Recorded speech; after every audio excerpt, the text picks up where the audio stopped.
నాయకత్వంలో మన దేశం మరింత అభివృద్ధి చెందాలంటే మన నరేంద్ర మోడీ గారి యొక్క పరిపాలన బాగుంది కాబట్టి మరి ఒక 10 సంవత్సరాల వరకు కూడా నరేంద్ర మోడీ గారు మన దేశాన్ని పరిపాలించాలని చెప్పేసి భారీ మెజారిటీతో ప్రజలు గెలిపించాలని కోరుకుంటున్నారు కాబట్టి మళ్ళీ కూడా మోడీ గారు అధికారంలోకి వస్తారు. కానీ 400 ఓట్లు ఇస్తే మనం మోడీ గారికి బహుమతి ఇచ్చినట్టు మనం ఉంటుంది. కాదు బిలా, ఇప్పుడు దేశంలో ఇప్పుడు 28 కోట్ల మంది ఆకలితో 28 కోట్ల మంది ఆకలితో అలమటిస్తున్నారట.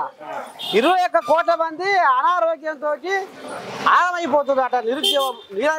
నిరుద్యోగులు మరి వీళ్ళకు మరి ఉపాధి లేదట. ఆల్రెడీ ధనవంతులనే కుబేర్లు చేస్తున్నారట. వీళ్ళని ప్యాకేజ్ పని పెడుతున్నారట.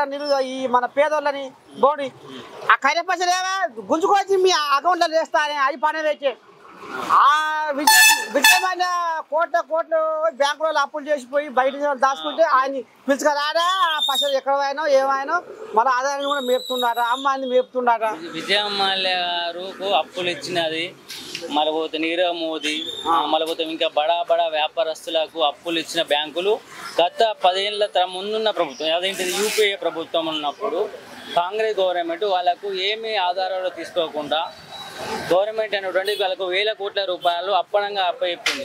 మోడీ గారు వచ్చిన తర్వాత ఎక్కడ మమ్మల్ని అరెస్ట్ చేస్తాడు అనే ఉద్దేశంతో పారిపోయి పక్క దేశాల్లో దాక్కున్నారు కాబట్టి వాళ్ళని ఏ విధంగా అయినా పట్టుకొని తీసుకొని రావాలనే ఉద్దేశంతో మన నరేంద్ర మోడీ గారి ప్రభుత్వము ప్రయత్నిస్తున్నది. మీరు అంటున్నారు నిరుద్యోగి ఉపాధి అవకాశాలు లేవు, 10 లక్షల రూపాయలు వేస్తాను నరేంద్ర మోడీ 15 లక్షల రూపాయలు వేస్తారని నరేంద్ర మోడీ అన్నారు కదా. ఈ దేశంలో ఇప్పటి వరకు 1 లక్ష 2 లక్షల స్టార్ట్అప్ కంపెనీలు మన గవర్నమెంట్లో నరేంద్ర మోడీ గారి గవర్నమెంట్లో వచ్చినాయి.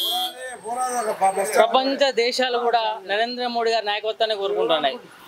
నిన్న ఉదాహరణకు నేను ఒక రీల్ చూసిన నేను ఇన్స్టాగ్రామ్లో మన నరేంద్ర మోడీ గారి పరిపాలన గురించి మన దేశ యొక్క అభివృద్ధి గురించి బ్రిటన్ గవర్నమెంట్ అటువంటి వాళ్ళ పాఠ్య పుస్తకాల్లో ప్రచురిస్తున్నది. అలాంటి గొప్ప నాయకత్వం మనకు కావాలి కాబట్టి నరేంద్ర మోడీ గారికి ఓటేస్తేనే మన దేశం మరింత అభివృద్ధి చెందుతుంది. మనం కూడా మన వంతు ఒక 10 మందికి మన ఉపయోగం చెప్పాలి. నరేంద్ర మోడీ గారు సేమ్ అవుతుంది, మన దేశం ఏ విధంగా బాగుపడుతుంది, మనం ఎట్లా డెవలప్ అవుతామని మన వంతు మీ న్యూస్ ఛానల్ ద్వారా కూడా చెప్పాలి. మీరు నరేంద్ర మోడీ గారు రాకముందు ఎట్లుండేది, నరేంద్ర మోడీ గారు వచ్చిన తర్వాత ఎట్లున్నది. కర్ణాటక ప్రభుత్వం వచ్చింది, కర్ణాటక ప్రభుత్వం కాంగ్రెస్ రావాలని వచ్చిన 1-2 నెలలకే బాంబ్ బ్లాస్ట్ అయింది. నరేంద్ర మోడీ గారు వచ్చిన వరకు 1 బాంబ్ బ్లాస్ట్ అయిందా?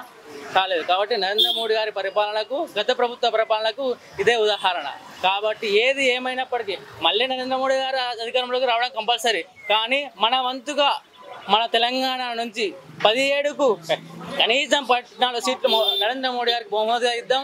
మన రాష్ట్రాన్ని మరింత అభివృద్ధి చేసుకోవడానికి దోహదపడదామని నా యొక్క ముఖ్య ఉద్దేశం.